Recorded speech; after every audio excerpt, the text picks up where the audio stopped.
Saludos, bienvenidos a Jueves de Academia, un espacio de la Escuela de Trabajo Social para debatir diversos temas de las ciencias sociales, del trabajo social, educación, economía, cultura. Y en esta oportunidad vamos a estar conversando sobre el bullying, síntomas, tratamiento e información. Les habla la profesora Jennifer García, soy la directora de la Escuela de Trabajo Social y hoy vamos a estar conversando con el profesor Fernando Pereira, quien es el director de SECODAP. Gracias por unirse a esta transmisión. Estamos esperando unos segundos a que se conecte el profesor y así poder conversar con él sobre este importante y preocupante tema. Le doy las gracias a todas las personas que se están uniendo, a nuestros profesores, estudiantes. Saludos a Isaí Bustos, estudiante de la Escuela de Trabajo Social.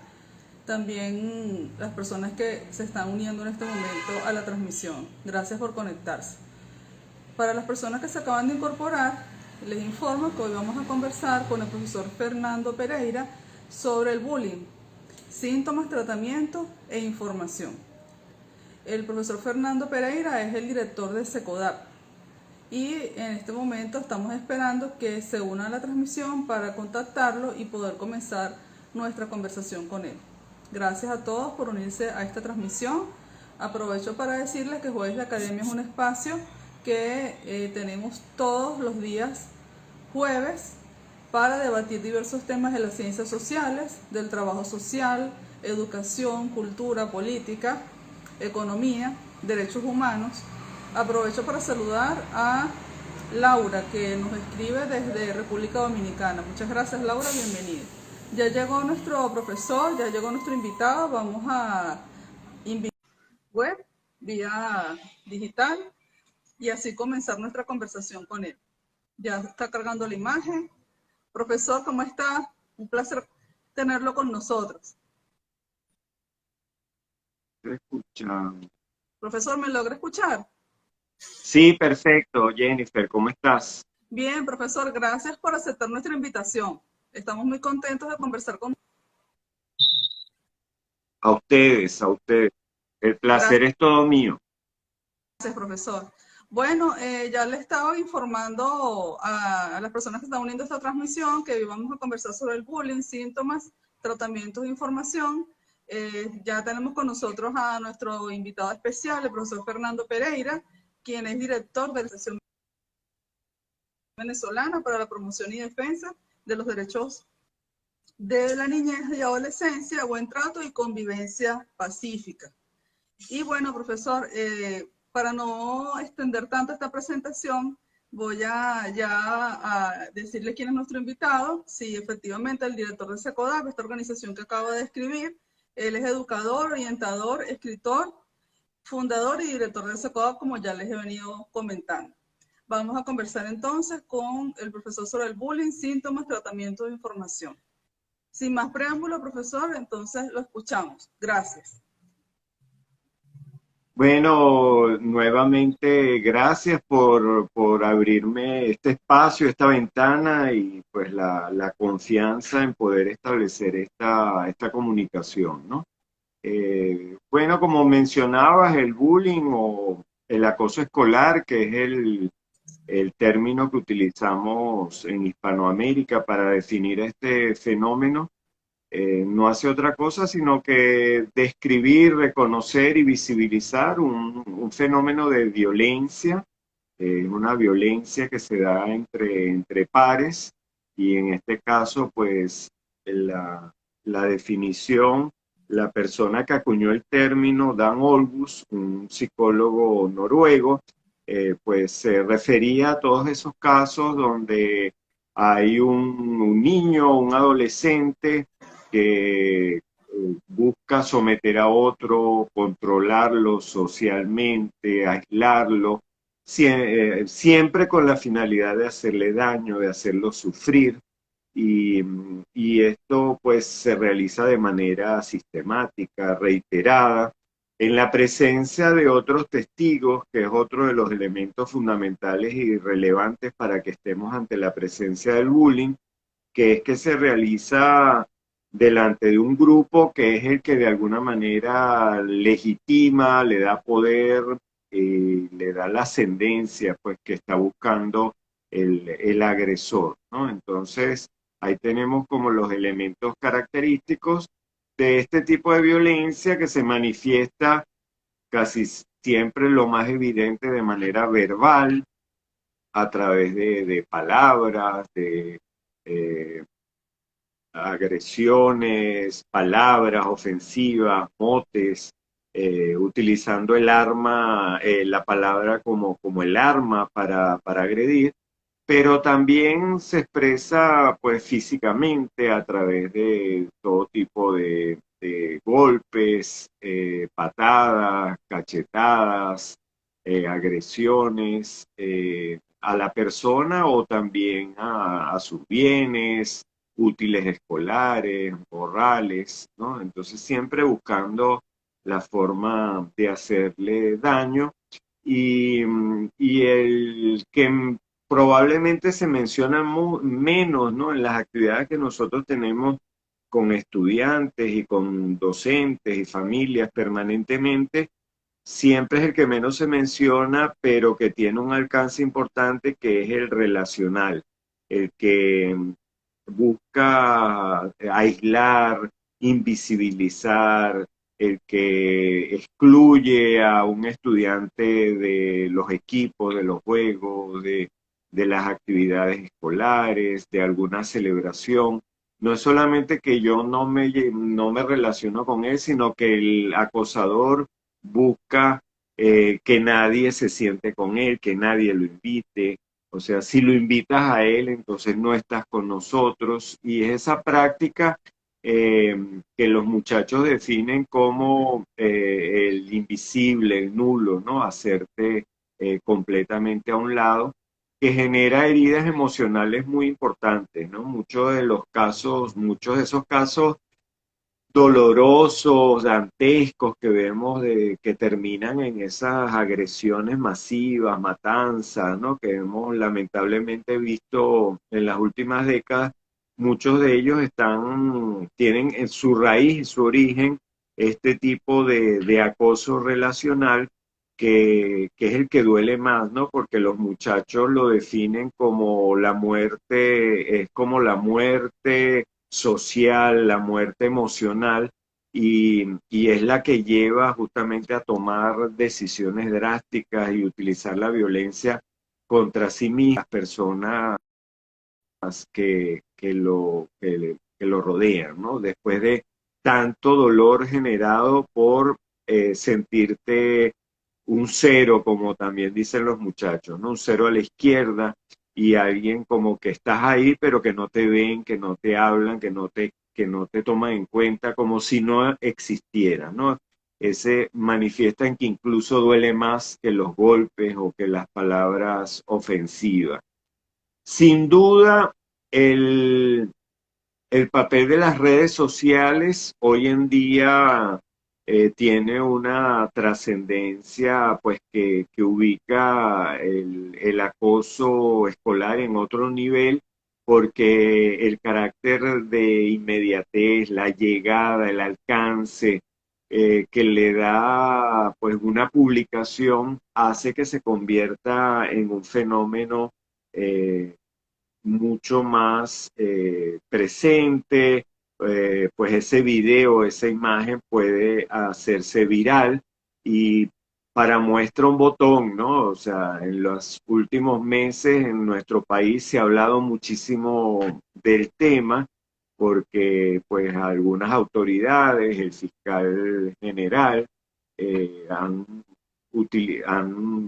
reposteado, retuiteado videos pues, de grabados en algunos centros educativos, algunas agresiones que no sabemos si todas ellas eran acoso escolar, pero que en todo caso, pues todo el país prácticamente a opinar, a hablar, a manifestar su indignación o su repudio ante este tipo de manifestaciones y de agresiones, o si las autoridades deberían tener un papel u otro, ¿no? Entonces, Hablar de acoso escolar hoy en día, creo que uno de los elementos más eh, que pudiéramos destacar en estos últimos tiempos es el que se visibilice y de alguna manera se contribuya a desnaturalizar una práctica de violencia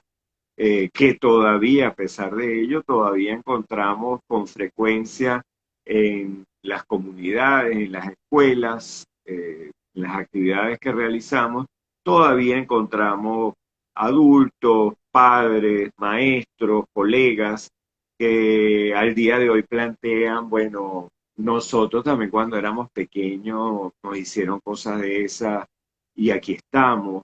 Eh, no salimos tan mal, no somos tan malos, no necesitamos ir a tratamiento y ni matamos a nadie. Entonces, de alguna manera, banalizamos el fenómeno, tratamos de restarle importancia, de decir que no se trata de una práctica de violencia, que son cosas de muchachos, que son juegos de niños y que se trata el problema es que las generaciones actuales o la generación de cristal, como la ha denominado una filósofa española, entonces los muchachos de hoy son demasiado delicados y no aceptan bromas, se toman todo a pecho, entonces son como muy resentidos, ¿no? Y lloriquean. Entonces, creo que todavía tenemos hay que culturalmente hacer como un trabajo para entender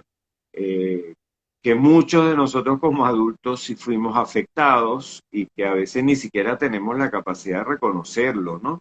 A veces somos muy inseguros, a veces cuando nos hacen una crítica nos ponemos bravísimos o nos derrumbamos o estamos permanentemente buscando aprobación cuando vamos a hacer algo, cuando terminamos una actividad, a ver si qué piensan nuestros compañeros de trabajo o nuestro jefe y ni sospechamos en momentos que probablemente el origen de ese tipo de conductas tiene que ver con algo que nos ocurrió en esos primeros años, ¿no? Esa primera infancia o cuando algunos compañeros se metieron con nosotros o hicieron alusión a alguna característica física o forma de ser, ¿no? Entonces, creo que ahí todavía tenemos que mantener este trabajo de sensibilización, de comunicación, de entender que ninguna forma de violencia debe ser tolerada contra ninguna persona, independientemente de su condición, tampoco en el caso de los niños, o sea, no se trata como algunas personas, decir, como son niños, los episodios que pasan entre niños son cosas que no tienen tanta relevancia ni importancia, ¿no? Entender que el niño es un ser humano, es una persona y sí puede ser herido, afectado por una práctica sistemática de agresión y de tratar de agredirlo, menospreciarlo, hacerle daño, ¿no? Entonces, todos creo que tenemos que seguir esa tarea de entender que estamos hablando de un tema que requiere atención, que deja secuelas, que en el caso de los niños preguntaba los síntomas, puede eh, muchachos que cambian abruptamente sus hábitos sociales, muchachos que se aíslan, que les encantaba ir al liceo, a la escuela y repentinamente ya manifiestan que no quieren volver, que quisieran cambiarse de grupo, de turno o incluso de centro educativo. Si llegan con señales, por supuesto, del uniforme roto, la ropa, cualquier tipo de que es repetidamente, pues los lentes, las cartucheras que permanentemente se desaparecen o el morral, son señales a las que tenemos que estar atentos y alertas de que pudiera ser que se esté presentando un caso de acoso escolar y que como la mayoría de las víctimas, nuestro hijo sienta el temor la vergüenza, que es lo que sienten los muchachos que están sometidos a esto, a este fenómeno, que es, oye, además de que estoy siendo agredido, eh, qué vergüenza tener que comunicarlo a mi familia, qué van a pensar de mí, o de repente conozco la reacción de mis padres y sé que se van a poner agresivos, incluso que me van a agredir a mí mismo, que me van a amenazar,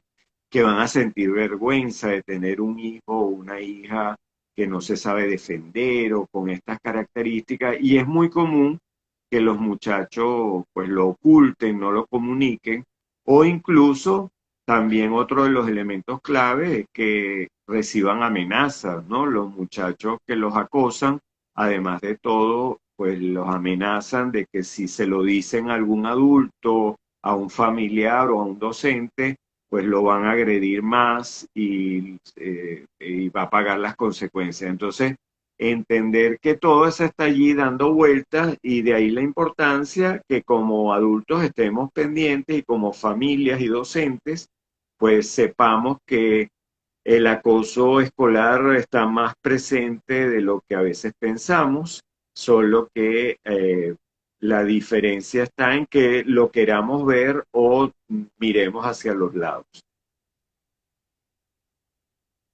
Muchas gracias, profesor. Ya culminó con su presentación.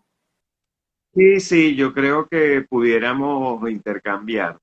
Ok, ya tengo algunas preguntas por acá que me han llegado. Bueno, aparte de los saludos y el agradecimiento por el espacio. ¿Qué niños suelen ser acosadores? Y hay una pregunta que se asocia con algo que usted dijo ahorita sobre aquellos padres que castigan a los hijos por no defenderse o los presionan por no responder con un golpe o con una palabra fuerte cuando son agredidos. Sí, eh, me hace Dan Olgus, el mismo psicólogo noruego, que es pues el que acuñó el término, el que estudió el fenómeno hace más de 40 años.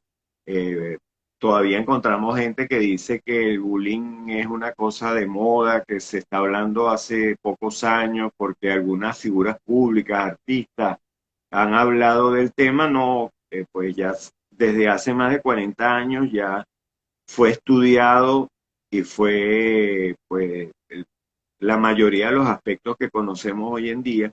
Él acuñaba un elemento importante que es, no, lo importante no es la condición, puede ser cualquier condición, puede ser porque sea alto, blanco, porque tenga un color determinado, sino cómo me hace sentir esa condición. Yo, la víctima, cómo me siento cuando me menciona que tengo lentes o me dicen que soy muy blanco, que estoy gordo, ¿no? O sea, ¿qué repercusión tiene eso en mí? ¿Qué me dicen en mi casa las personas que tienen lentes, tienen limitaciones, o tú eres la única persona en la familia que tiene estas características, o si eres gordo, no vas a tener, no vas a conseguir novia, no te van a querer, no te va a servir la ropa, te vas a enfermar? Puede ser que para un niño tenga una carga, o por cosas que él ha visto, que ha escuchado en el entorno, y esa condición, cuando se la menciona otro niño, pues detona, ¿no? Una serie de elementos que a otro que está al lado no, que puede tener características similares, pero para él esa condición no es un problema, ¿no? Entonces hay un elemento subjetivo que define de alguna manera también el alcance del acoso escolar y es lo que lo hace tan complejo. Ahora, me preguntaban en el caso del que acosa. No hay, por supuesto, un perfil único dado lo multifactorial de este fenómeno que tiene que ver mucho con el ambiente, con las personas, con las familias donde los niños se desenvuelven.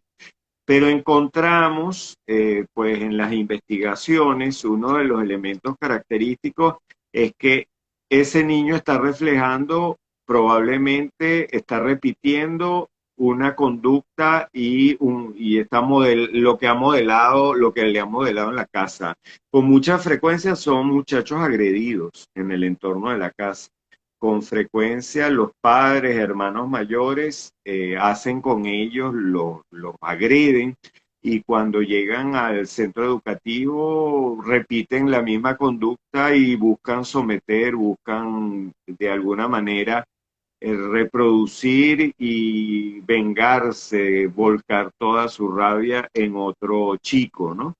Pero también nos encontramos casos donde no hay violencia directa o violencia doméstica, no hay maltrato directo hacia el chico, pero está muy solo, está por su cuenta, emancipado, los padres pues tienen poca presencia en la casa, están trabajando, no tienen tiempo para ocuparse un poco de él. Y encontramos entonces muchachos que se han acostumbrado a pues ir resolviendo y obteniendo los resultados que se proponen. Hay muchachos que van de alguna manera pues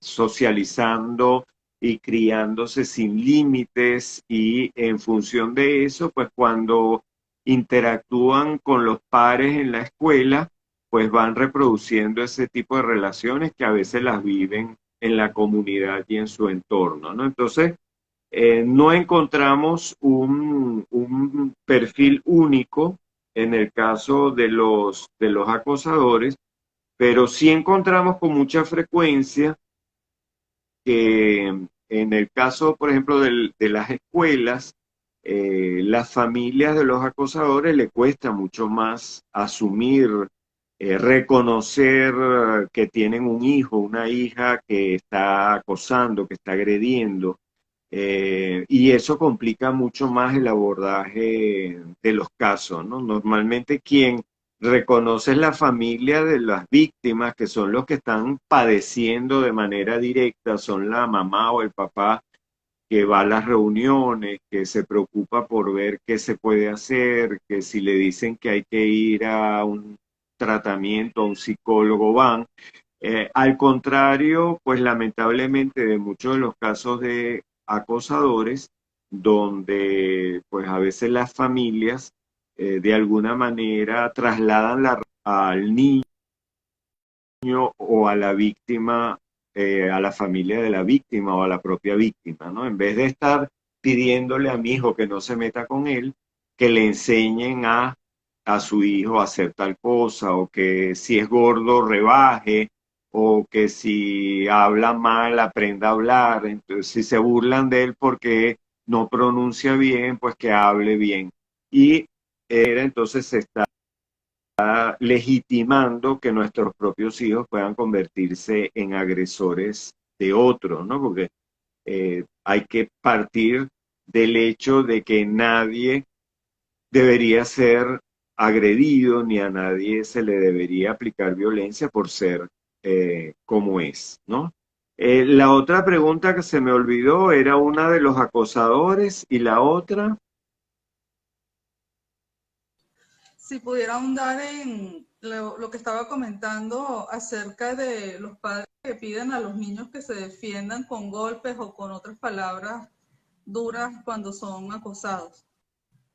Sí, sí, bueno, entendemos y justamente creo que toda esta ola que ha habido de pronunciamiento de muchas personas y ciudadanos y familias a través de las redes sociales da cuenta de años de sentimiento de impunidad, ¿no? Encontramos casos todavía hoy en día que te dicen que el niño está en sexto grado y viene sufriendo la violencia desde tercer año, desde tercer grado, cuarto grado. Entonces, encuentras casos que te están planteando que durante 3 años, durante 2 años, se han venido repitiendo las situaciones de acoso por parte de un estudiante a otro y no ha habido forma, no ha habido mecanismo, no ha habido ningún tipo de estrategia que haya funcionado y eso hace que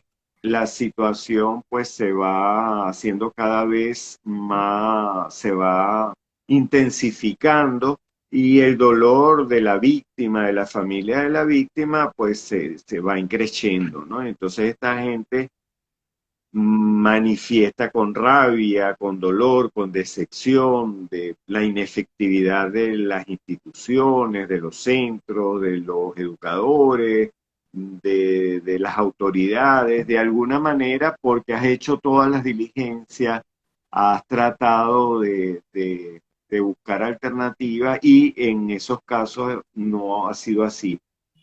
¿Cuál es la respuesta entonces que uno encuentra como más común? Decirle a nuestros hijos, bueno, defiéndete, mi historia, a mí me ocurrió algo similar y eso duró hasta el día en que yo tomé un palo, un bate, una cosa. Entonces salen muchas historias, anécdotas de cómo se lidió con el problema sin necesidad de tener la intermediación de adultos ni de nadie, ¿no? Entonces, ¿qué es lo que tenemos que ver en lo que permanentemente nosotros estamos pues conociendo de casos, en actividades, en buscando alternativas que funcionen?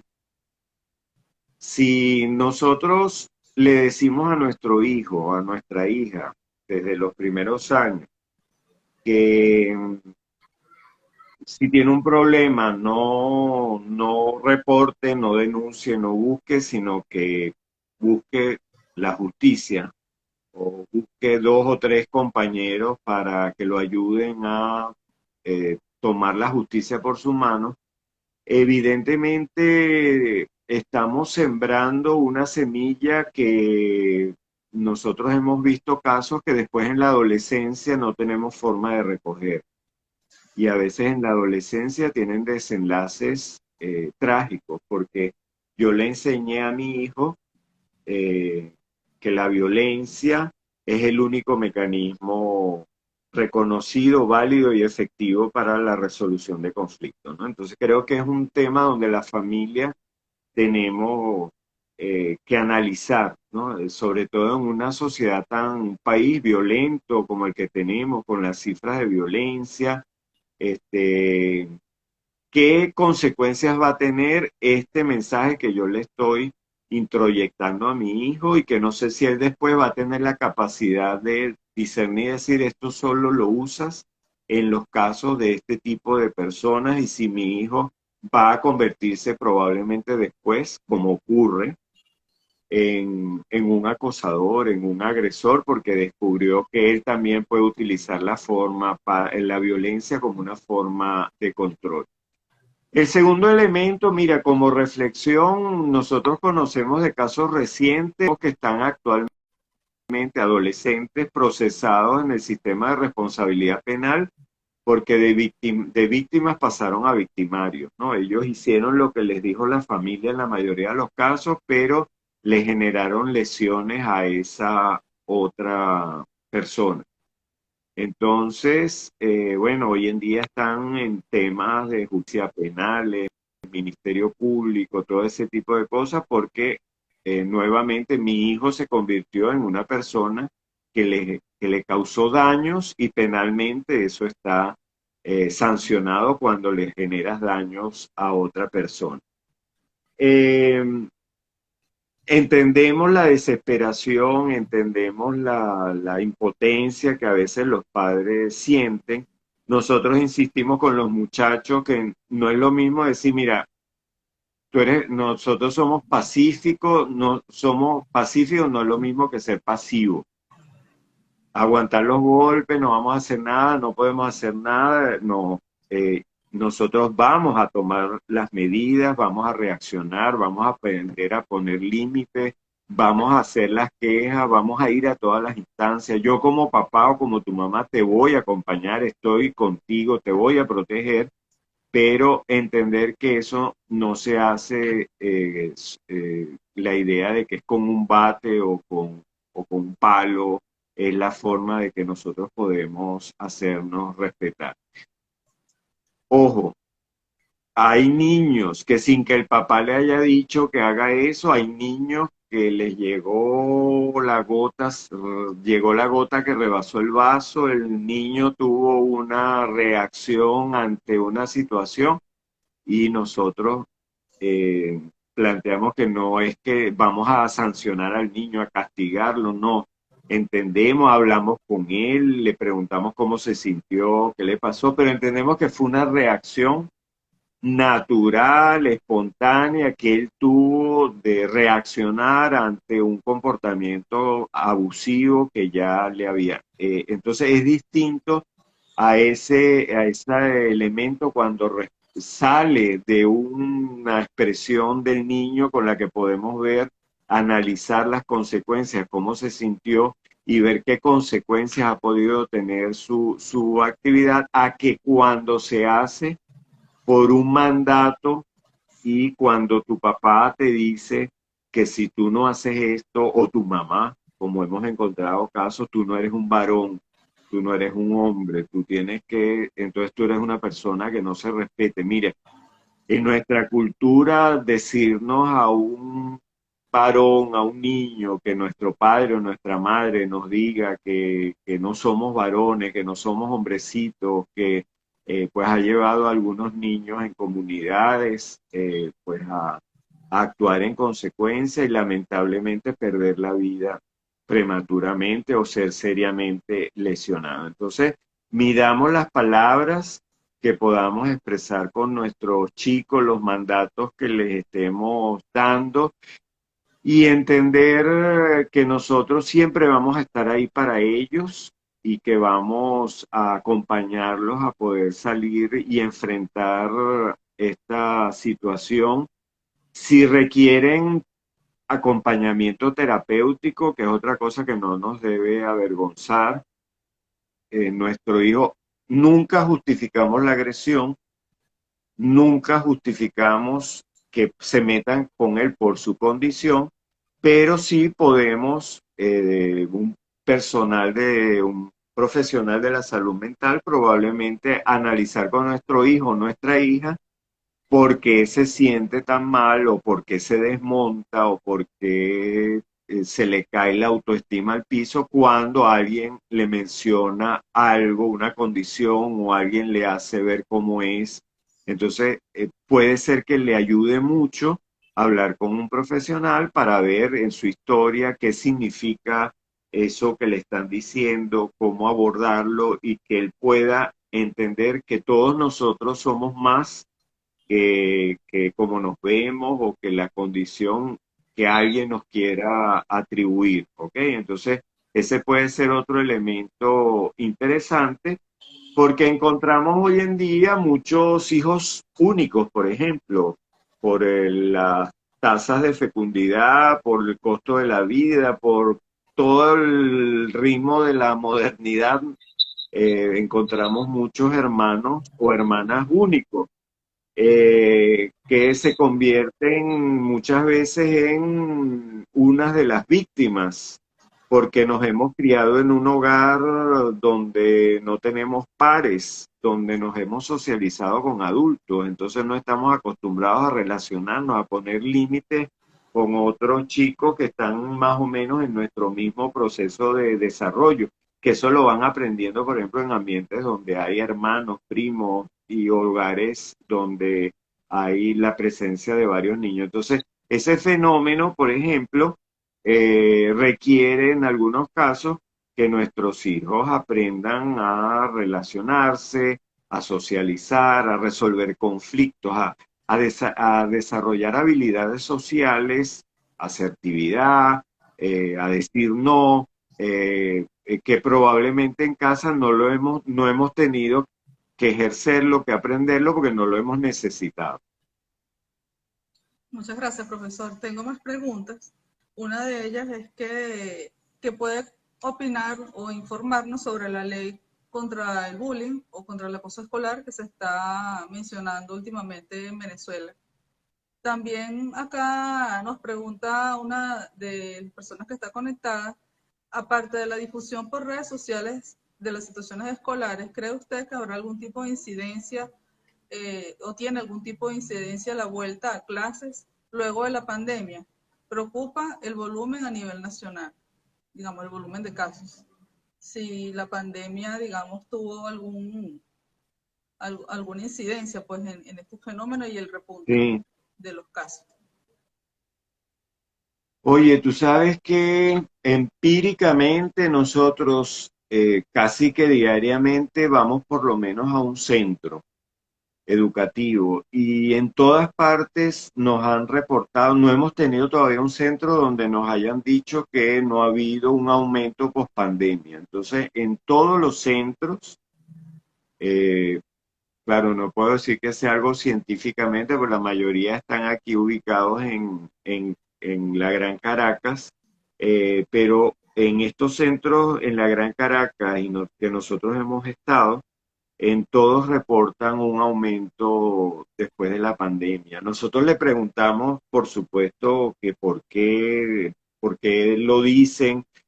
Y bueno, en todos expresan que ha habido más dificultades en socializar, que los muchachos llegaron como con más dificultades para contenerse, más desbocados después del aislamiento físico, del impedimento de verse, de la educación a distancia, que fue una tortura para muchos de ellos. Entonces, como que el regresar a la escuela significó pues la posibilidad de estar otra vez, de vernos y que también de alguna manera se perdieron hábitos sociales, de interacción y que eso ha dificultado la convivencia. No solamente reportan más casos de bullying, sino también de conflictos, de discusiones, de peleas, de enfrentamientos, ¿no? Entonces, creo que si la OPS, UNICEF nos han reportado a nivel de la región un, un impacto en la salud mental sobre todo de la adolescencia, en los trabajos, las investigaciones que han presentado, pues creo que evidentemente eso se está pues expresando en todas estas comportamientos y, y, conflictos que se están presentando en los centros educativos, ¿no? Nosotros también en SECODA, bueno, tenemos un servicio de atención psicológica y hemos visto el aumento exponencial de todas las alteraciones del estado de ánimo, pues de irritabilidad, violencia, ansiedad, estrés, pues, falta de motivación, autoagresiones, ideación suicida. Entonces, creo que ciertamente toda esta situación nos está dando un mensaje de que ha habido un impacto importante eh, que todavía está y que la escuela no puede seguir de largo con sus actividades como si nada hubiera pasado, ¿no? En muchos centros educativos con los que hemos tenido contacto, el regreso a las actividades presenciales duró, la transición duró una hora de bienvenida, o duró una mañana, o en el mejor de los casos, la primera semana. Y después dijeron, ya está, vámonos, tenemos que recuperar, hay muchos objetivos que dar, hay mucho contenido que se ha perdido y tenemos que avanzar, ¿no? Entonces, creo que hay una falta de reconocer exactamente la dimensión de la afectación y del impacto en la salud mental de nuestros muchachos y en consecuencia la pregunta, lo anormal sería que no se estuvieran presentando ese tipo de situaciones, ¿no?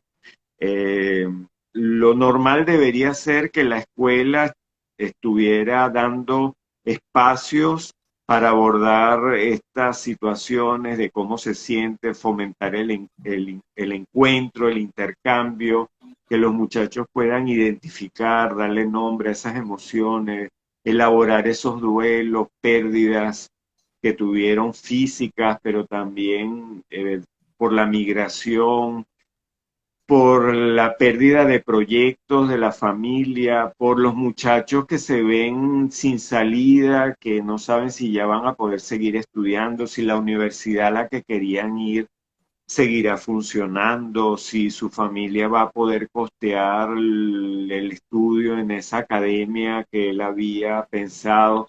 Entonces hay como muchos elementos que si no damos espacio para que se puedan conversar, plantear, va a haber conductas derivadas y el bullying y otros fenómenos serán, pues, seguirán siendo una expresión de un llamado de alerta, de un llamado desesperado de alguna manera de estos adolescentes, niños y adolescentes que les ha tocado vivir situaciones muy complicadas, muy difíciles.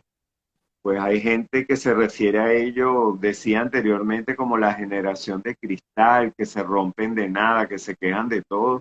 Y yo digo, bueno, es una generación que le ha tocado vivir emergencia humanitaria, privación de la recreación, dificultades en los servicios básicos, en la educación, apagones, manifestaciones de calle, violencia, y después una pandemia con un alcance pues nunca visto. Y yo digo, por favor, por Dios, estos muchachos, pues nosotros preferimos en Secoda hablar de una generación resiliente porque creo que han tenido muchas más fortalezas que probablemente las que hubiéramos tenido nosotros. Y ahora además les toca una guerra con amenazas de que pueda convertirse en un conflicto global de alcance mucho más global, ¿no? Entonces, eh, sí, a la pregunta, sí creemos que tenemos que seguir pendientes del tema de la pandemia y el impacto que puede estar generando en todos estos aspectos, ¿no? La ley, el proyecto de ley que está en segunda discusión, no tenemos mucha más información. Conocemos es el proyecto que introdujo la Fiscalía, que fue aprobado en primera discusión. No tenemos mucha más información de, de cómo está el proceso actual. Si se aprueba tal como está, nosotros desde SECODAP lo que hemos advertido es que creemos que no va a cumplir o con las expectativas, no va a colmar las expectativas que ha generado, ¿no? Se ha vendido como una propuesta para darle alternativa, salida a la impunidad, a la cantidad de víctimas que no han sido atendidas con una respuesta institucional más efectiva. Y nosotros pensamos que en el proyecto todavía para que ello sea así, tiene que definirse mucho más lo que se va a hacer, las responsabilidades de las distintas instituciones, el alcance y las medidas que se pueden tomar desde los propios centros educativos también para, para atender la problemática. Y un elemento que nos preocupa muchísimo, quizás el que más, es que pues señale en un artículo que la ley no implica la derogación de un bolívar más, sino que se va a trabajar con los recursos que se cuentan actualmente, ¿no? Entonces, pues nosotros que estuvimos recientemente en una escuela en el oeste de Caracas, una escuela pública, que nos dice que no saben qué es un orientador, que no han visto un orientador desde hace años, eh, menos un psicólogo, que no hay departamento de protección estudiantil, que trabajador social hubo hace 15 años.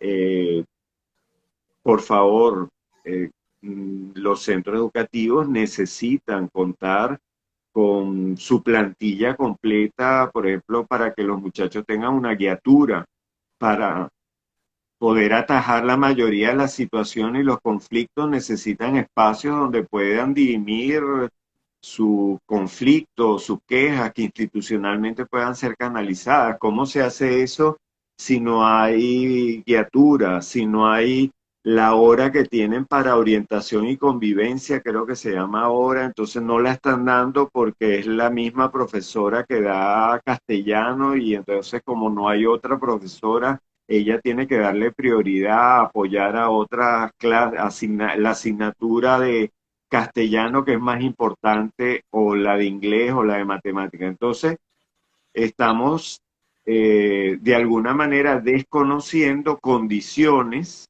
¿no? Dice que se va a trabajar con los psicólogos de la red pública. Entonces, en los distritos sanitarios, ¿cuántos servicios, cuántos profesionales, por ejemplo, de salud mental, psicólogos, psiquiatras tenemos a la disposición para trabajar los casos que requieren abordar con los estudiantes, con las familias, ¿no? Entonces, son varios los temas que nos indican que abordar el acoso escolar no es simplemente sancionar unos casos penales y tratarlos legalmente. Eso es una de las dimensiones. La fundamental tiene que ver con los aspectos de prevención, de educación, de formación a los docentes para saber qué hacer, dónde acudir, a las familias, a los propios muchachos, los estudiantes, que tienen que ser los principales involucrados, porque el acoso escolar no es un problema de dos, de una víctima y de un victimario, es un problema social, sistémico, cultural, colectivo, que en el aula donde se presenta, el problema no es de dos estudiantes, uno que deja que el otro le haga daño, sino que es un problema de un grupo que entiende y naturaliza el que delante de sí, en su entorno, haya un compañero que le haga daño a otro y nosotros lo reforcemos, incluso a veces lo aupemos o no, nos hagamos los desentendidos. Muchas gracias, profesor, por esa respuesta. Un poco también relacionado con lo que ya venía conversando, ¿con qué herramientas considera usted que cuentan los maestros para atender estas situaciones? Y si SECODAP tiene algún tipo de programa para asesorar a los maestros y canalizar el acoso escolar. Sí, nosotros desde SECODA estamos permanentemente apoyando en centros educativos, tenemos una batería de guías, libros, folletos que están a la disposición también para quienes quieran formarse. También tenemos algunos cursos y estamos desarrollando, pues ahí a los interesados nos pueden contactar a través de nuestras redes sociales, @Secodap, por ejemplo, en el Instagram, y con todo gusto podemos compartirlo. Pero sin duda, el esfuerzo que nosotros hacemos es insuficiente y pues en la mayoría de los casos me decían qué estrategias tienen los docentes. Bueno, están por su cuenta, no hay un plan de formación sistemático para pues abordar el acoso, para estrategias para su abordaje, reconocerlo, contar con protocolos para saber qué hacer, dónde ir, por los pasos que hay que dar, estar preparado en técnicas de resolución de conflictos, desarrollo de habilidades sociales, de comunicación asertiva. O sea, los educadores estamos de alguna manera con las manos peladas, pues entonces la ley, uno de los elementos que también desde SECODAP hemos desarrollado, tiene que ver fundamentalmente con que se cuente con una política pública nacional y con los recursos y programas que hagan posible que esa buena intención de que el acoso salga de las escuelas se convierta en una realidad, ¿no? Y no simplemente en un eslogan. Ahí hace falta un trabajo mancomunado de las autoridades, con la sociedad, con las familias, comunidades, pero ciertamente hace falta pues que desde nivel del gobierno central, el Ministerio de Educación, pues allá se cuente con recursos, que los docentes puedan estar debidamente capacitados y entender que promover, prevenir, atender el bullying no es nada más dar una charla de bullying, no es nada más hacer una cartelera del acoso escolar o celebrar el Día Mundial de... No, esos son elementos importantes para estar preparados, visibilizar. Prevenir el acoso tiene que ver fundamentalmente con generar un clima escolar saludable, generar un clima escolar donde los estudiantes se sientan seguros, protegidos, donde emocionalmente pues no vayan a la escuela con temor de ser agredidos. Y eso implica un trabajo de educación emocional. Y entonces ahí sí los docentes tendríamos que cada uno en nuestro metro cuadrado, en nuestros espacios, preguntarnos qué estrategias estoy yo utilizando para que mis estudiantes se sientan a gusto. Si mis estudiantes se sienten amenazados, tenemos canales en la escuela, tengo yo espacios que haya abiertos para que ellos me puedan comunicar, les doy la confianza para ello. Cuando me expresan que está ocurriendo alguna situación de este tipo, los escucho, lo tramito, busco darle respuesta, o por el contrario le digo, ay, qué fastidio, los chismes, a mí me molesta, muchachos chismosos, resuelvan sus problemas entre ustedes, porque yo no tengo por qué estar perdiendo mi receso escuchando. Eso lamentablemente lo escuchamos. Y si eso es así, el mensaje que le estamos dando a nuestros muchachos es, mira, resuelvan como ustedes puedan, porque aquí no hay institución, aquí no hay adultos, que debería ser nuestro papel para ayudar en la mediación y en la resolución de las situaciones que rebasen la capacidad de los estudiantes, sino que al contrario estoy declinando y delegando en ellos mismos que resuelvan o que vean cómo tramitan lo que les pasa. Profesor, me llega acá una pregunta muy importante que tiene que ver con algo que usted señalaba al inicio sobre lo que hace acerca del acoso escolar. ¿Qué le podría usted indicar a los padres para identificar la frontera entre el chiste, como decimos popularmente en Venezuela, el chalequeo y el acoso escolar?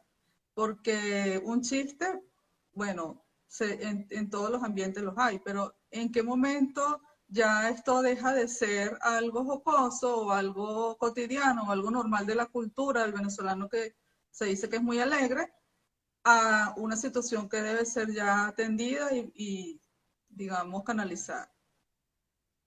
Yo creo que es importante que le puedas repreguntar a tus propios hijos o hijos cómo lo ven ellos, ¿no? Y cómo se sienten en un caso u otro. Nosotros lo hacemos con los muchachos en las actividades y ellos dan bastantes elementos de análisis, de reflexión, y creo que es lo importante, que ellos puedan desarrollar un pensamiento crítico, ¿no?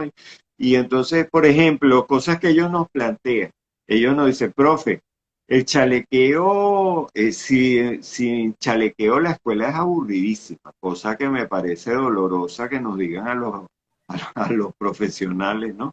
Que si no hubiera chalequeo las escuelas serían aburridísimas y no valdría la pena ir, ¿no? Eso nos dice mucho de que también tiene que haber un debate profundo sobre la razón de ser de la educación de hoy, del siglo XXI, y si le está dando respuestas a los chicos de hoy.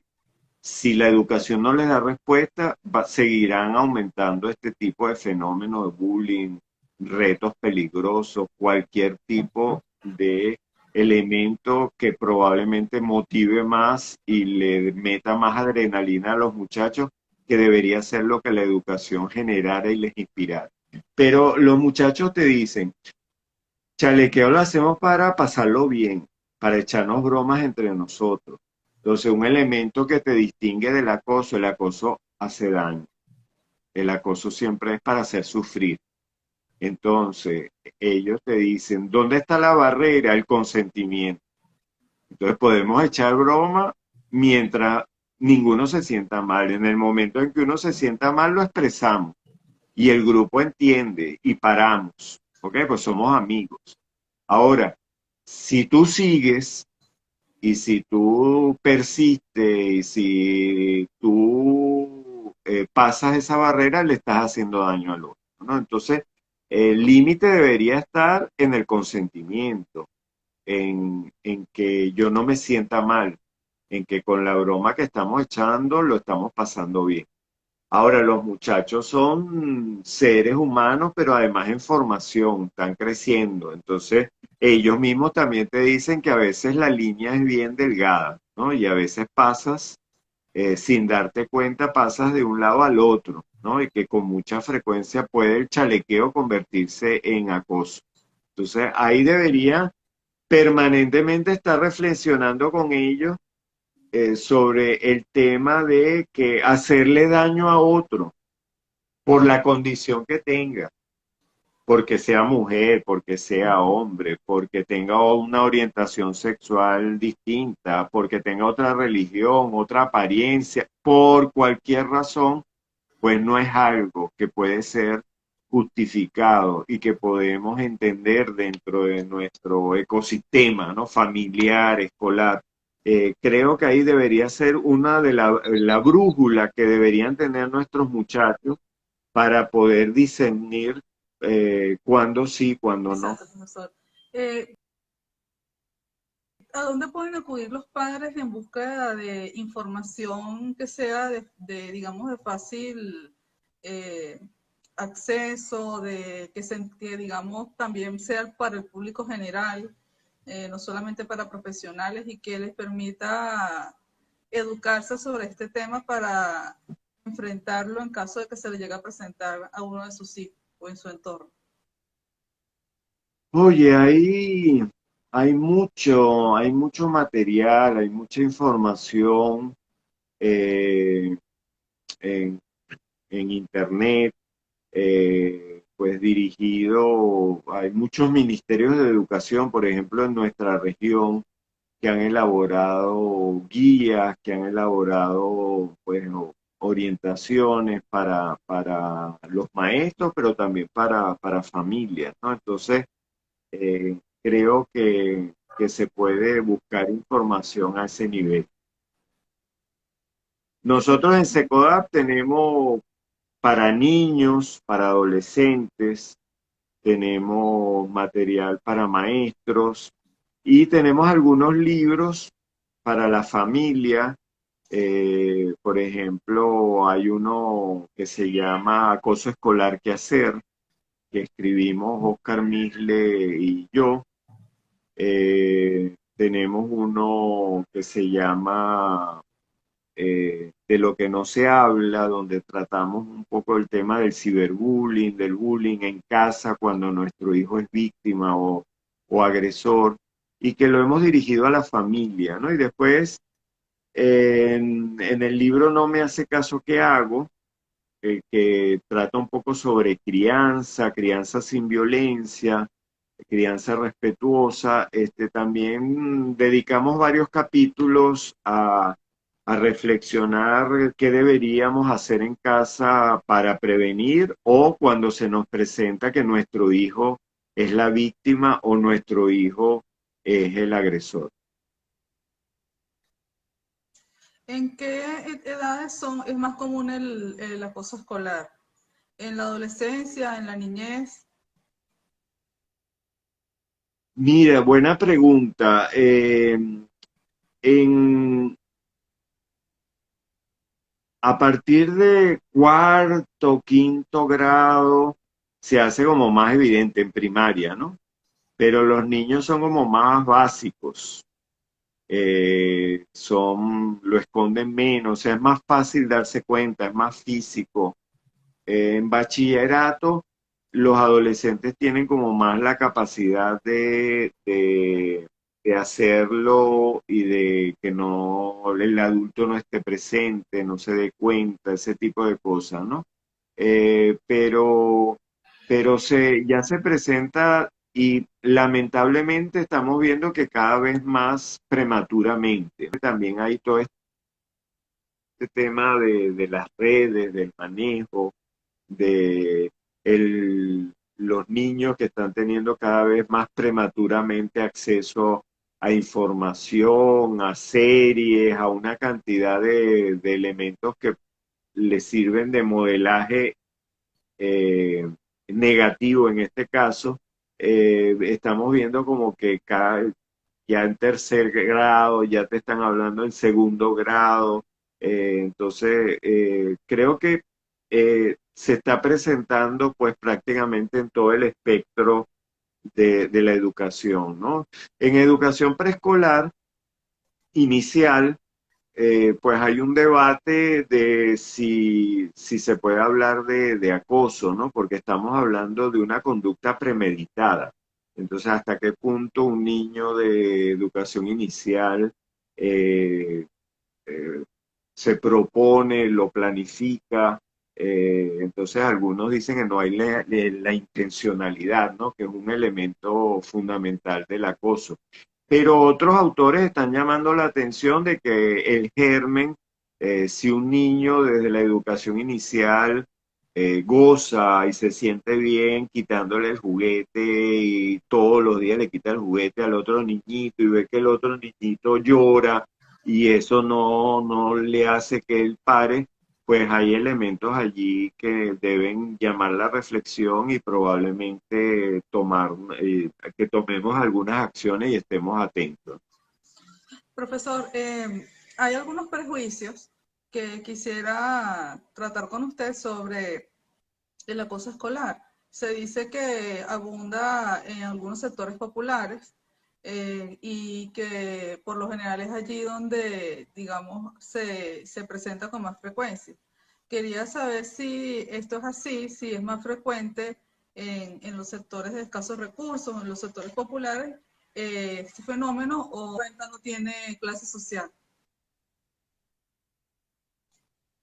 No, yo creo que es una práctica que no tiene que ver con clase social, que lo encuentras en todo tipo de centros educativos, en distintos municipios, independientemente del estrato social, porque estamos hablando de una práctica que tiene que ver con el control y la dominación, ¿no? Y pues eso es tan humano que trasciende todas las clases sociales y realidades. Entonces, eh, creo que se expresa en todos los ámbitos.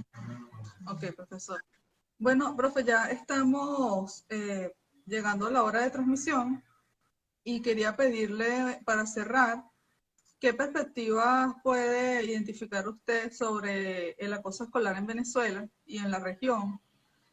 ¿Y qué recomendaciones le daría a usted a los distintos órganos decisores que pudieran tener en sus manos alguna política pública o algún proyecto o algún recurso, alguna iniciativa para prevenirlo o atender el acoso escolar? Mira, yo creo que valorar el hecho de que desde sectores de poder, de autoridad, se esté atendiendo, eh, poniéndole atención a este fenómeno. Creo que es un elemento importante que haya una valoración que se ayude a que la sociedad pues pueda captar que no es normal, que no es natural y que como cualquier otra forma de violencia tiene que ser atendida, que no se puede, nadie puede justificar ni siquiera diciendo yo no tenía la intención de hacerle daño, yo estaba jugando, yo no lo hice para que se sintiera mal. O sea, no hay justificación para ningún tipo de violencia y el acoso escolar es violencia. Entonces, debe ser atendido. Ahora, yo no quisiera dejar pasar la oportunidad de, de manifestar, pues, en el caso de la Escuela de Trabajo Social de la universidad más importante del país, nosotros desde SECODAP hemos insistido que este tiene que ser un tema de debate en la formación de los profesionales de nuestras casas de estudio, ¿no? Eh, los docentes no lo están abordando, los psicólogos no lo están abordando. Eh, creemos, no sé si en trabajo social, pero en psicología hay alguna, de repente algún seminario, una materia electiva o alguna, pues alguna, creo que son más bien como curricularmente algunas actividades que realizan electivamente algunos estudiantes, pero en líneas generales estamos hablando de que necesitamos abordar este fenómeno, pero los profesionales no se están formando para ello, ¿no? Entonces, creo que también nosotros hemos planteado que tanto el Ministerio de Educación no lo ha asumido, pero también nuestras universidades, los pedagógicos, las escuelas de educación, tienen que meterle la lupa, porque si no, no vamos a contar con los profesionales que requerimos para estar sensibilizados y preparados para abordar un tema que, que requiere estudio, investigación y no solamente abordarlo pues de manera empírica o voluntarista. Sí, bueno, de hecho, estamos interesados en ello y la razón también de esta invitación es justamente esa, ¿no? Estar en el debate del tema, estudiarlo, incentivar la discusión para que los estudiantes investiguen y surgen las herramientas que pude hacer. Profesor, Excelente. quisiera ya entonces para despedirnos y no usar de su tiempo, porque ya generosamente nos ha regalado más de una hora de conversación, que nos diera sus redes sociales y todas las redes que usted considere importantes y pertinentes para este tema y otros que pudieran interesarle a la colectividad. Sí, seguro. Yo en el Instagram soy Fernando Pereira Verano, que son mis dos apellidos. Fernando Pereira Verano. En el Twitter tengo Fernan Pereira V1. Es un poco, no, perdón, es Fernan Pereira V. Es un poco complicado, pero si me buscan en el Instagram me van a encontrar. Ahí tengo la cuenta del Twitter también. Y como les decía anteriormente, también en Facebook también soy Fernando Pereira Verano y @Secodap en todas las redes sociales, pues también a través de allí nos pueden contactar. ¿Okay? Bueno, profesor, muchas gracias. Cualquier amigo, a cualquiera de los compañeros. Muchas gracias. Seguiremos todas las redes sociales y estaremos muy atentos y esperamos que próximamente podamos hacer más actividades de este tipo para seguir introduciendo el tema en el debate y en la formación de los profesionales. Seguro que sí. Nosotros tuvimos en Secodá por no sé cuánto tiempo, años, un centro de prácticas de trabajo social, de la Escuela de Trabajo Social. Entonces tenemos muy buenos amigos y pues tenemos muchos lazos y mucho cariño y afecto por la escuela. Gracias. Y la escuela es su casa. Estamos totalmente a la Bueno, orden y quizás podamos en algún momento retomar esas iniciativas. Que tenga seguro. unas buenas noches y de verdad muy agradecida por todo este espacio que nos ha brindado. Igualmente. Saludos. A las personas que nos están siguiendo, están conectados, les decimos que esta conversación va a quedar registrada en nuestra cuenta de Instagram, @Trabajo Social TK, a la cual invitamos a seguir y también va a estar disponible en nuestro canal YouTube Trabajo Social UCB. Buenas noches, muchas gracias. Bueno, chao.